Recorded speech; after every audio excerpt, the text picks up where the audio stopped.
هل كان تسلل أم ليست تسلل؟ إيه واضحة، لا ليست واضحة. كان هناك لاعب دفاع، لا لم يكن هناك لاعب دفاع. ما الحل؟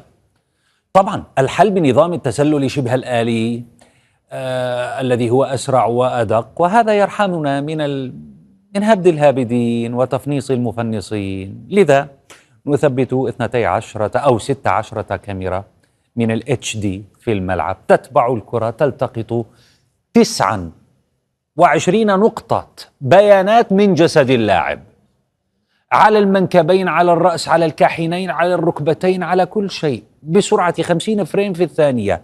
لا يكفي؟ طيب يا سيدي، نضع شريحة إلكترونية ذكية في الكرة ترسل بيانات حتى 500 مرة في الثانية، فتحدد اللحظة الدقيقة التي غادرت فيها الكرة قدم اللاعب. هل لديك شكوك أخرى؟ نعم.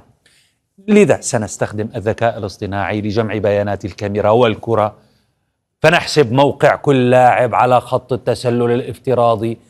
ترسل هذه تنبيهات أوتوماتيكية إلى الفار أو إلى الحكم المساعد. عندها يستطيع أن يرى أنه عندما استلم اللاعب المهاجم هل كان في وضع التسلل أم لم يكن. هل برد قلبكم؟ ثم نوفر إعادة ثلاثية الأبعاد للحالة، نعرضها للجمهور، نشرحها بصريا. هكذا لن يتشاجر أحد.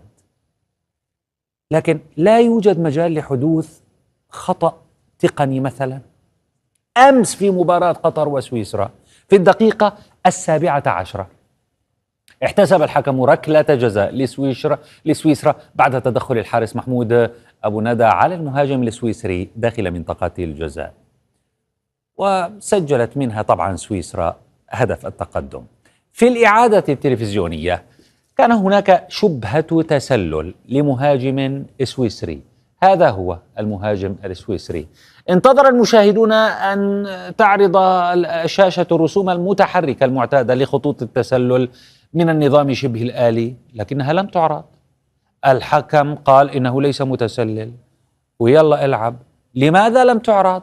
قال الفيفا قالت هناك خلل تقني حدث في عرض الرسوم التوضيحية للجمهور، وليس في نظام التسلل أو عمل الفار، وإن ركلة الجزاء صحيحة.